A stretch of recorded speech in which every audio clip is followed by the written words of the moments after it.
I'm delighted you could find time to handle my affairs for me now that this merger with Spaulding's operative.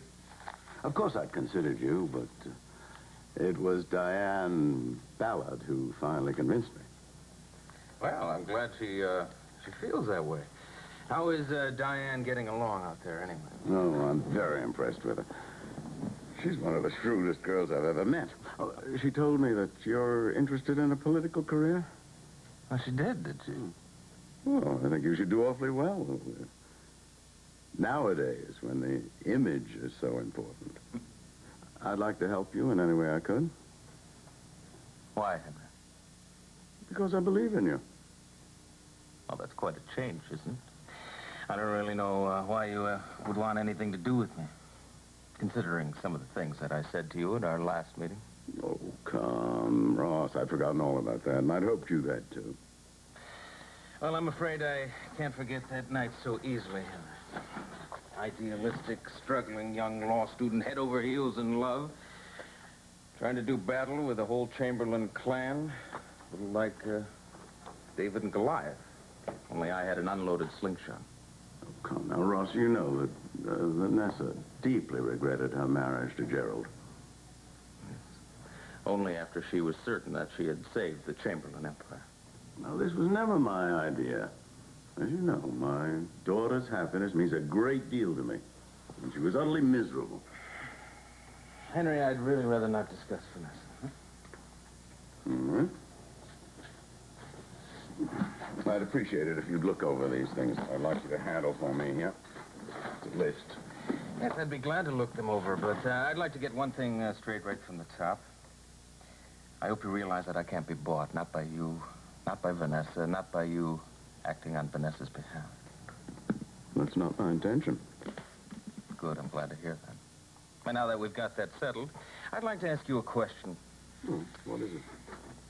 Did you know Lucille Wexler before you met her last night? Yes. I met her several years ago. How did you happen to meet her? Through Brandon Spaulding. No, he was her financial advisor. Oh, yes, I know, but I've come to believe that there was a great deal more to their relationship. Now, is that true?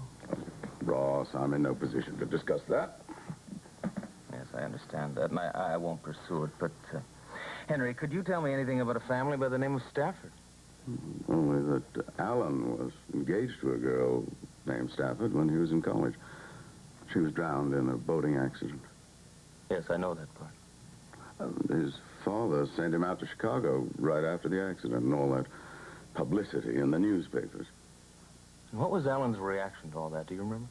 Well, he was very upset, naturally. Very emotional about it. Did Alan ever mention anything about a younger sister named Jane Marie?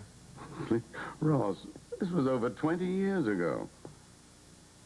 Yes, I realize that. But does that name, Jane Marie Stafford, does it ring a bell with you at all? No. Well, the last thing that Alan wanted to talk about was the Staffords. They threw him out of the house and practically accused him of negligence in relation to the accident. But why are you so interested in something that happened all those years ago? Because it has a strong connection with the present. I don't know what that connection is exactly, but I intend to find out. I can't tell you anything more about that night because that's all there really was to it. I thought you might know why Mr. Stafford was looking for you. No, I don't. Well, I think he must be the father of that girl that drowned because of the way he and Alan reacted when they saw each other. I wondered, Mother, if you might have met him years ago when you were so friendly with Alan's father. No, I did not. Well, he'll probably be back because he seemed terribly eager to see you. Hi. Oh, good morning, Ben. What are you doing here so early? I'm looking for my model. Oh, Jennifer just told me that Morgan is still asleep. Oh, well, that doesn't surprise me. You kept her up so late last night. Mother, she wanted to hear me play, and she is at that age where she wants to feel a part of everything that's going on. Well, it was a great pleasure for me to hear you play again. And I was delighted when you stopped playing that shallow, popular music and honored us with a Chopin etude. Mother, after last night, can't you understand now why I think that Alan is such a charming and amusing man? No.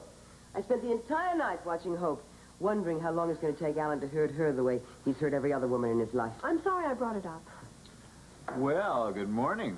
I was beginning to wonder if you were going to sleep through our entire session. I'm sorry I'm late. I overslept a little bit.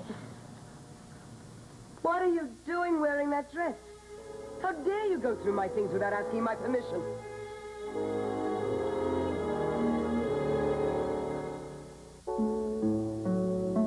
The Guiding Light. This portion is presented by squeezably soft Charmin bathroom tissue. And by Bounce. It gets clothes soft, free of static cling, and gives them long-lasting freshness.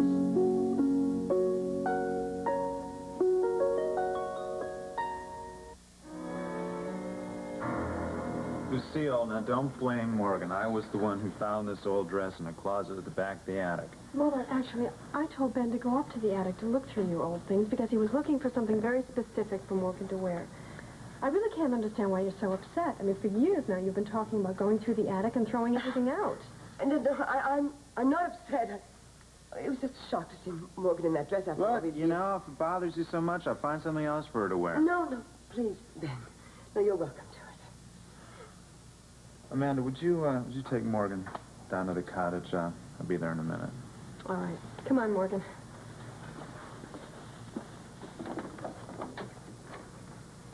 Now, we can have that talk we didn't have time for last night. Yes. What did the specialist tell you? Ben, I know you're going to be relieved just as I was. There is hope.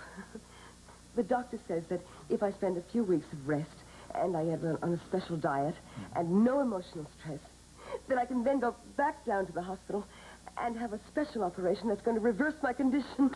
What? Really? That's wonderful. Well, do you want to tell Amanda, or should I? No, I'm going to tell her, but not until just before I leave. Well, why wait until then? Well, it was my doctor's suggestion, actually. He said that if I told Amanda, she'd naturally be concerned and worried, and that in turn would upset me, and that would defeat the whole purpose of these next few weeks. I see.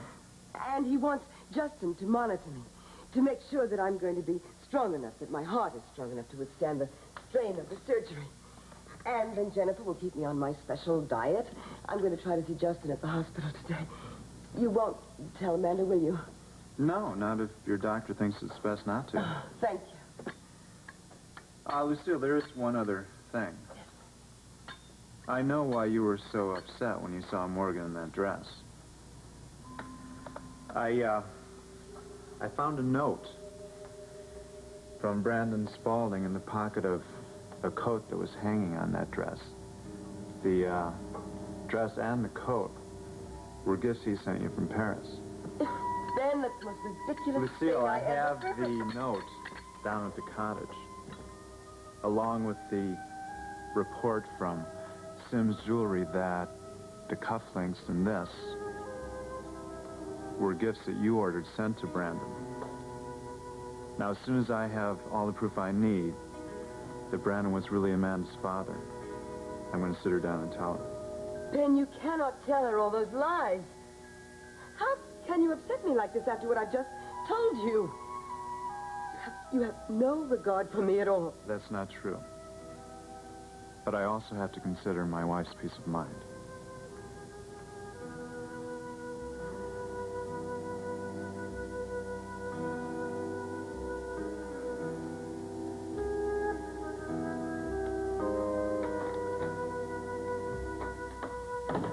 Hi, Uncle Ed. Oh, good morning, Hope. Morning. Oh, Grandma. Good morning, dear. It's so nice to see you. Well, you'd see more of me if you'd learn to drop over to my house for breakfast every once in a while. I will, but not right away. After all, you're still newlywed. Did Alan bring Philip over for a swim? Yes, they're out by the pool. Good. How is Philip these days? Well, he's not doing too well because Elizabeth's gone. That's why Alan took off today to be with him. I wish people could see Alan with Philip, especially Dad. And they'd never be able to think of him as some stuffy businessman. They'd begin to see him for the warm, gentle person he is when he's with people he cares about, like Philip and me. Hi, Hope. Hi, Kelly. Kelly, do you have any plans for tonight? No, I'm just gonna play it by ear. Is Rita coming over? No. No, she wants to take it easy because she has to start work tomorrow, so I thought I'd spend some time with Christina tonight after I get through at the hospital. So the place is empty if you want to have the crowd over again. Oh, okay. Well, I'll let you know later, okay? So long, everybody. Bye, Have a nice day, dear. So long, Phil. So, Hope, what are you going to do today? Well, I'm going to spend the rest of the morning with Alan and Philip, and then I'm going to go work on Alan's new offices this afternoon. And how's that coming along, dear? Oh, I think it's going to be beautiful when it's done. You know, it's my wedding gift to Alan. Hey, good morning. Hello. I'm glad you came over today. Thanks for asking us. Well, hi. Eve. Honey, I haven't seen you in such a long time. I know. How have you been, Hokel? Dr. Bauer. Lori who? Oh, I see. Okay, yes, hold on. Just a moment, will you? Say, Hope, somebody named Lori wants to talk to Alan. Okay, I'll go get him. Says it's very important. Do you know that Lori is getting almost as bad as Diane and Vanessa? I'm going to have a talk with her. So, Daddy, did you and Ross get everything settled? Yes, and I'm delighted to have him back on our side. So am I. Oh, by the way, I called Carter Bowden's office, and he's not going to be here until late this afternoon, apparently. So would you mind staying over till tomorrow and talking to him about Ben's contract then? Vanessa, really, I have to get back to Chicago. Can't you handle it? Of course I can. Just that I thought you'd be ever so much more forceful, persuasive. I certainly doubt that. However, I'll call Diane and check and see. Maybe I can go back later today. Excuse me, Ross. Mrs. Huntley's here to see you. Oh, fine. Well, tell her I'll talk with her in Mike's office. Now, Henry, if you want to call Diane, feel free to use that phone. No? Thank you. Ross, I'll see you later, I hope. No, I don't think so. I'm hoping to have dinner with someone I haven't seen for far too long. That is, if she's free.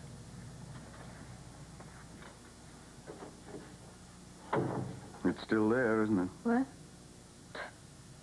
Don't be silly. Ross is just trying to make me jealous with this other woman. Anyway, she's not his type. She's an incredibly drab little thing.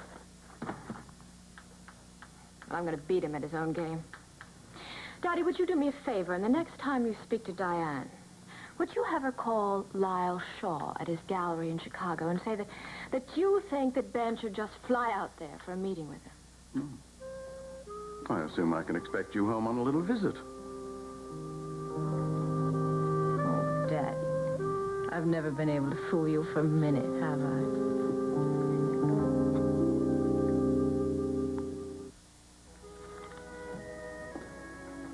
Sorry to bother you. I'm going to get some iced tea for everybody and some juice for Philip. Yeah, you're not bothering me.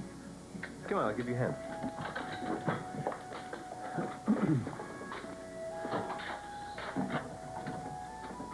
Yeah, I'm really glad you and Evie decided to come over this morning. Oh, I am sure. The sun is nice and hot and cool. So cool and refreshing. Thank you. You know, it seems so natural seeing you walking around in here. It's almost as if... I know.